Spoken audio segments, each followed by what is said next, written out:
সুফিয়ানে সৌরি রহমতুল্লাহ আলাইহি আলী রাদিয়াল্লাহু তাআলা আনহুর ছাত্র ছিলেন। তো ওনাকে স্বপ্নে দেখানো হয়েছে যে আমার একজন ওলি মারা গেছে, তোমাকে জানাজা পড়াইতে হবে। তো সুফিয়ানে সৌরি রহমতুল্লাহ আলাইহি ভাবতেছিলেন যে লোকটা এরকম কি আমল করত যে স্বপ্নে আমাকে নির্দেশ দেওয়া হইলো এর জানাজা পড়ার জন্য। তো এলাকায় যে জিজ্ঞাসা করছে, ভাই লোকটা কি কাজ করত, তার ইবাদত বন্দেগী কিরকম ছিল? তো সবাই এক বাক্যে বলতেছিল সাধারণ লোক ছিল, তেমন কোনো উল্লেখযোগ্য না ব্যক্তিত্ব ছিল না আমল সামল ছিল। তো সুফিয়ানে সৌরি রহমতুল্লাহ আলাইহি ভাবতেছিলেন যে এলাকার মানুষ থেকে তথ্য পাওয়া যাবে না, আচ্ছা বাড়িতে জিজ্ঞাসা করি। তো বাড়ি যে জিজ্ঞাসা করছে লোকটা কি আমল করত, তো বলছে না সাধারণ ছিল। তো উনি একটু নৈরাশ হয়ে ভাবতেছিলেন যে বাড়িওয়ালাদের থেকেও পাইলাম না, আচ্ছা দেখি গোপন ভাবে আর স্ত্রীর থেকে কোনো খবর নেওয়া যায় কিনা। অনেক কিছু থাকে যেটা জামাই বউই জানে আর কেউ জানে না, ঠিক না? তো স্ত্রীকে যখন জিজ্ঞাসা করছে, বলছে লোকটা তো ছিল সাধারণ কিন্তু তার একটা আমল ছিল। বলছে সেটা কি? কোরআন পড়তে জানতো না, কিন্তু ডেলি কোরআনকে নিত আর পৃষ্ঠা উল্টাইতে থাকতো আর চোখের পানি ঝরাইতে থাকতো আর বলতে থাকতো হাদা কালাম রব্বি, এটা আমার রবের কালাম। তো সুফিয়ানে সৌরি রহমতুল্লাহ আলাইহি চিৎকার দিয়াতে বলতেছিলেন ওয়াল্লাহি হাদা হুয়া, এটাই ওইটা। এটার কারণেই তার এই এত বড় মর্যাদা যে আমাকে স্বপ্নে দেখানো হয়েছে যে আর জানাজা পড়ায়। মেরে দোস্ত, আমরা চলে যাব, সবাই চলে যাব। দুনিয়াওয়ালারা আমাদের সাথে সম্পর্ক ছিন্ন করে দিবে আর সম্পর্ক ছিন্ন হয়ে যাবে। আসেন আসেন, সুযোগ এখনো হাতের নাগালে আছে। যেই সম্পর্কগুলো আমাদের জীবনে আখেরাতের জীবনে কোনোদিন বিচ্ছেদ ঘটবে না, দুই চারটা জানি আর একটার সাথে হইলেও নিজের সম্পর্ক গড়ি, মনে প্রাণে গড়ি। আমি সবাইকে বলতেছি, কিন্তু যুবকদেরকেও বলতেছি, আপনাদেরকেও বলতেছি। যদি আওয়াজ মা বোনদের কানে যায় তো তাদেরকেও বলতেছি, একটা এরকম সম্পর্ক গড়ি যেটা কোনোদিন আমার সাথে বিচ্ছেদ না ঘটে। এই উম্মত কিন্তু আল্লাহর বড় লাডলা উম্মত। লাডলা বোঝেন? আরে লাডলা বোঝেন কি? ডাকায়রা তো লাডলা বোঝার কথা, ঠিক না? হ্যাঁ কি সন্তান তো আমরা সবাই তোমার, কিন্তু ছোটটার লগে এত লাড দেখাও গেলে, ঠিক না? কি মনে হয় বোঝেন নাই? ছোটটার সাথে সবচেয়ে বেশি মহব্বত, ঠিক না? উম্মত তো সবই, কিন্তু এই উম্মত আল্লাহর কাছে বড় প্রিয়, বড় ভালোবাসার উম্মত। কতটুক? এতটুক বলি যে এর উপরে আল্লাহর কাছে ভালোবাসার কোন স্তর নাই। এতটুক ভালোবাসার। আরেকটা উদাহরণ দিলে বুঝে আসবে। আচ্ছা বলেন তো, যে সবাই শেষে খায় ও কি নিয়ে বসে? মনে হয় বুঝাইতে পারি না। ঘরে সবাই শেষে যে খায় সে কি নিয়ে বসে? পাতিলা নিয়ে বসে। আর তো কেউ নাই, ঠিক না? কি পাতিল লইয়া বসে আল্লাহর ভালোবাসার পাতিল পুরাটা আমাদেরকে দিয়া দিছে। না আমাদের পরে তো উম্মত নাই, আমাদের পরে তো কাকে দিবে ওই পাতিল? ভালোবাসার পাতিল আমাদেরকে দিয়া দিছে। এই উম্মত বড় ভালোবাসার উম্মত, বড় ভালোবাসার উম্মত, বড় ভালোবাসার উম্মত। এই জন্য এই উম্মতকে ছোট ছোট আমলে পার করাবে, ছোট ছোট সম্পর্কে উম্মত পার হয়ে যাবে। কি ছোট ছোট সম্পর্কে, ছোট ছোট সম্পর্কে পার হয়ে যাবে। একটা হাদিস দেখাই। গরম তো এখনো শুরু হয় না, ঠিক না? এই রোডেও যারা চা বিক্রি করে সবার চার দোকানের সামনে পানি রাখা থাকে, ঠিক না? ছাড় রাখা থাকে, ছাড়, ঠিক না? প্রচন্ড গরমের দিন কেউ আসলো আর জারের থেকে এক গ্লাস খায়া চলে গেল, ঠিক না? তেমন কিছু বলে না, বলে নাকি? তো কিয়ামতের দিন যখন হিসাব কিতাব চলবে, যে পানি পান করছে ও যদি জান্নাতি হয় আর দোকানদার যদি জাহান্নামী হয়, আল্লাহ দোকানদারকে কানে কানে বলে দিবে যে ওই যে যাইতেছে তোমার দোকান থেকে এক গ্লাস পানি খাইছিল, আজকে বদলার দিন, ওরে ধরো। তো ছুইটা যায় ধরবে যে ভাই তুই আমার বদলা দিয়া যা। কই কিসের? আমার দোকান থেকে এক গ্লাস পানি খাইছিলা তুমি। কারে তোরে তো চিনি না বেটা, আবার কবে খাইলাম? চিনি তো না, কবে খাইলাম? আল্লাহ পুরা চিত্রটা সামনে তুলে ধরবে। তো চিত্র দেখা ওর মনে উঠবে, হ্যাঁ খুব পিপাসিত ছিলাম, গরম অনেক ছিল,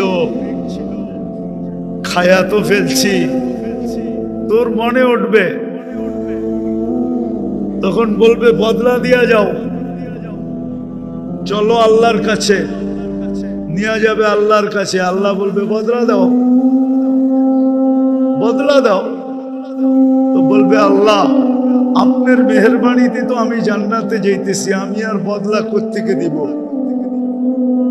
আল্লাহ বলবে ঠিক আছে, তাইলে তুমি তোমার ভাইয়ের হাত ধরো। তো হাত ধরবে, তো আল্লাহ বলবে যাও তোমাকেও জান্নাত দিয়ে দিলাম। লাডলা উম্মত, লাডলা, পুরা ভালোবাসার পাতিল দিয়া দিছেন। এই জন্য আসেন, যতগুলা সম্পর্ক আখেরাতে চিরদিন অটুট থাকবে ওগুলা শিখি, ওগুলা শিখি। আল্লাহ রাস্তা দিয়া দিছেন। হ্যাঁ, মানুষের পছন্দ অপছন্দ থাকে, আপনি তাবলিগে যে শিখতে পারেন না, এটা আপনার পছন্দ না, আমার কোনো বিরোধ নাই, তাহলে আপনি আল্লাহওয়ালাদের মজলিসে যে শিখেন। ওইখানেও আপনার ভালো লাগে না, তাহলে হক্কানি আলেমদের কাছে যে শিখেন। হক্কানি আলেম তো আছে না নাই? এদের কাছে বসে শিখেন।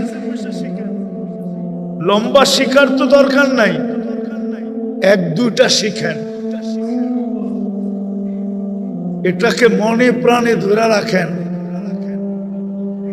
আমার কথা একদিন সত্য হবে ইনশাআল্লাহ। আপনারও চোখে দেখবেন যে এই উম্মত ছোট ছোট বাহানায় পার হয়ে যাবে, ছোট ছোট সম্পর্কে পার হয়ে যাবে, ছোট ছোট সম্পর্কে পার হয়ে যাবে। কেননা এটা ভালোবাসার উম্মত,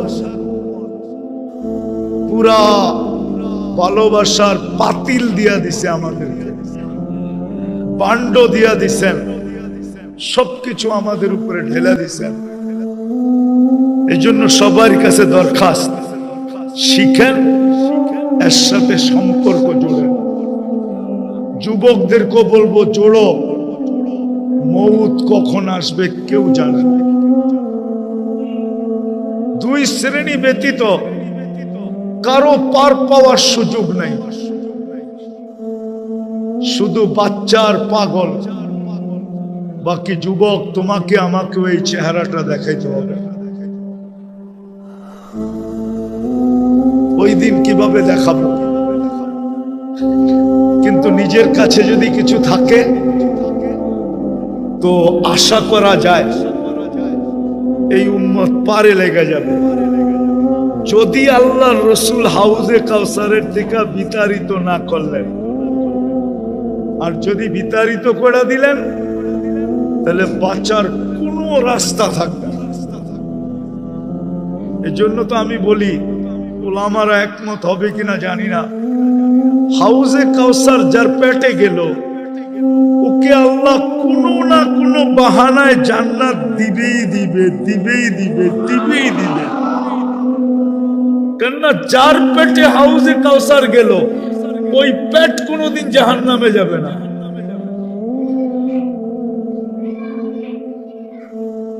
কাহিনী মনে উঠলো, এই জন্য বলতেছি। আমাদের মুরব্বী ছিলেন সাইদ খান সাহেব রহমতুল্লাহ আলাইহি।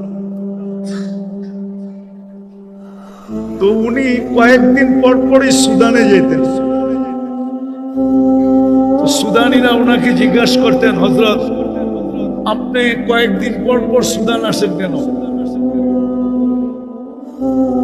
তাবলীগের বহুত বড় মুরব্বী, উলামারা চিনে সাইদ খান সাহেব রহমতুল্লাহ আলাইহিকে, ইলিয়াস রহমতুল্লাহ আলাইহির সাথী।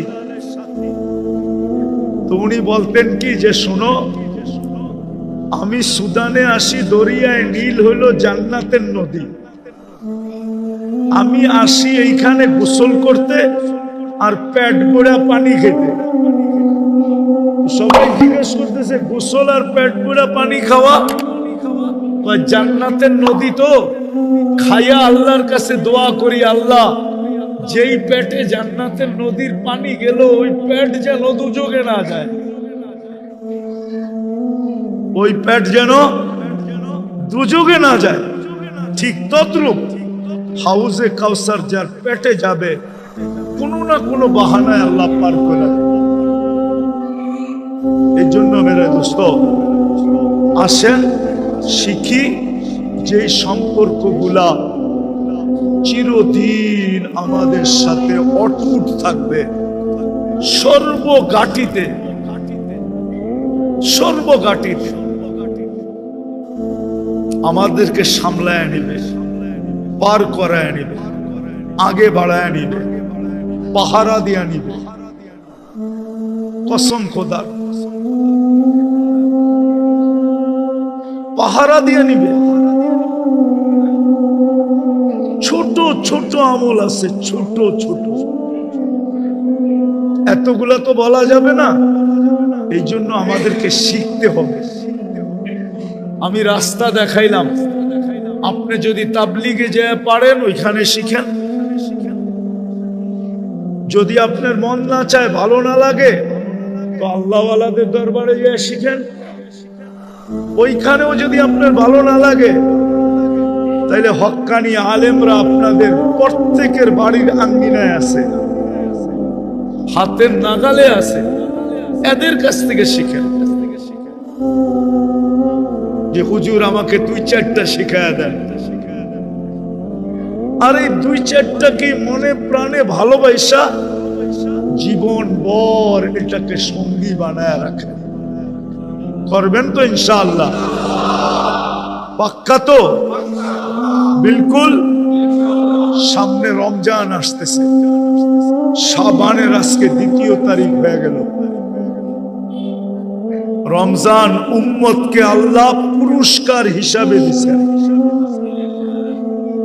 রমজান মাস এই উম্মতের পুরস্কার, গিফট, আল্লাহর পক্ষ থেকে পুরস্কার। আবার সাজায়া দিছেন। কি সাজায়া দিছেন? ইচ্ছা করলে এক রাত্রে জীবন গড়া যায়, এক রাত্রে। কোন রাত্রে? লাইলাতুল কদর। আল্লাহ সাজায় দিয়েছেন। কেমন সাজাইছেন দুই একটা দেখেন। রমজানের যেই তসবিহ আপনি পড়বেন এটা 1 লাখ লেখা হবে। একবার পড়লে 1 লাখ, একবার পড়লে 1000, একবার পড়লে কলেমা 70 বার পড়লে, দুরূদ 70 বার পড়লে, 100 বার পড়লে। আরে মিয়া গাট্টি কত বড় করবেন, করেন না? কত বড় করবেন, গাট্টি করেন না? একবার ইয়াসিন পড়বেন কত? রমজানের বাইরেই তো 10 খতম। রমজানে যদি 1000 গুণ বাড়ে তো কত হলো? কত? ম্যাথমেটিক্স ঠিক আছে তো? একবার পড়লে 10 খতম, আর 1000 গুণ বাড়লে কত হইলো? 10,000 হইলো। ম্যাথমেটিক্স দিয়ে আপনারা আমার চেয়ে কাঁচা। একবার সূরা ইয়াসিন পড়বেন 10,000 কোরআন খতমের সওয়াব।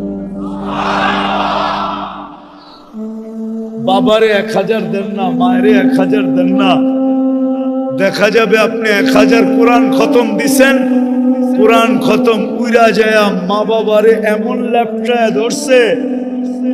আযাব কয় আমি জান, আযাব যদি আল্লাহ না করো হয়েও থাকে তো আযাব বলবে ছাইরা দে মা, কান্না বাঁচি। কোরআনের উপরে আমি আসমু কি কইরা? আসমু কি কইরা? 10,000 আসমু কি কইরা? ঠিক আছে না? ম্যাথমেটিক্সে এত কাঁচা না আপনি মনে করেন। সবাই খালি হুজুর ঘরে কাঁচাই মনে করে। দিয়া দেন না। একবার পড়া 1000 মায়েরে দেন, 1000 বাবারে দেন, 1000 অমুক রে দেন, 1000 তমুক রে দেন, দেন না? উচিত তো ছিল রমজান মাসটা পুরা ইবাদতের জন্য লাগায় দেওয়া। আফসোস তো এখানেই লাগে। শুধু আমি আফসোস করতেছি না, মনে হয় আল্লাহর রাসূল রওজায় আফসোস করে যে হায় আমার উম্মত, আমি আল্লাহর কাছ থেকে এত কিছু সাজানো এক রমজান উম্মতকে উপহার আইনা দিলাম, হায় আমার উম্মত দেখি দোকানে বসে আছে। ও মেরে দোস্ত, করোনার সময় কামান নাই, মরে গেছেন। বলেন কি এখানে করোনার সময় কয়জন কামাইছেন? দোলাই খাল কি খোলা ছিল লকডাউনে? আমরা মনে হয় উয়ারি দেখি নাই। বাঁশের বেড়া দিতে দিতে কি করছে? আপনি বলবেন লকডাউন আছিল, আপনি বাইরেলেন কেমনে? ঠিক না?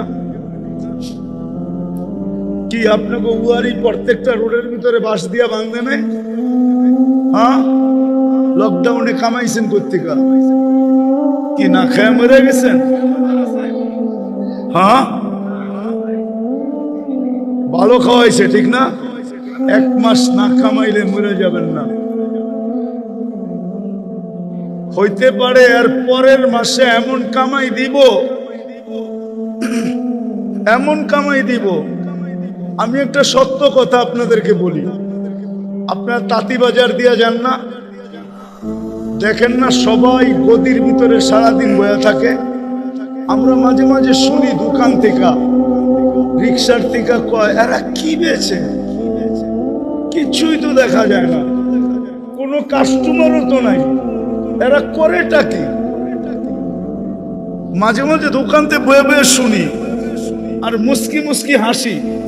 আসলেও সত্য, আসলে কিন্তু আল্লাহ মাসে 2-1 দিন এত দেয়, এরকম দেয় যে 1 মাসেরটা হইয়া 2 মাসেরটা হইয়া 3 মাসেরটা হইয়া যায়। কেননা ব্যবসা হইল অপেক্ষার রিজিক। কি অপেক্ষার? না কাস্টমাররে ফোন করে আনেন?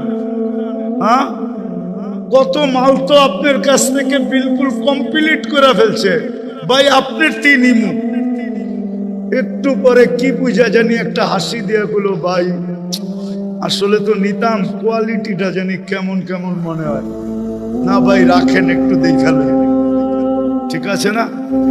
কি মনটা ভাঙছে না ভাঙে নাই?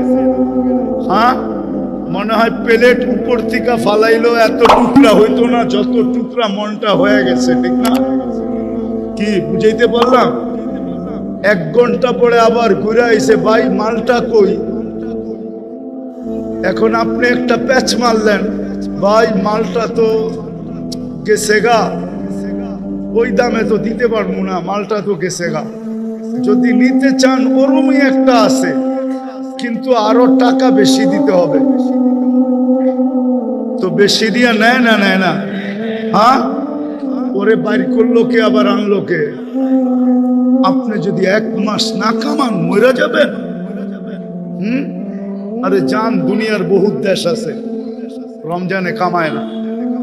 আসেন আমরা এইবার অঙ্গীকার করি, কামাইলো সীমিত সময়, যে সকালে যাব, জোহর পুরা অফ, জোহরের পরের থেকে পুরাটা সময় আল্লাহকে দিয়ে দেব।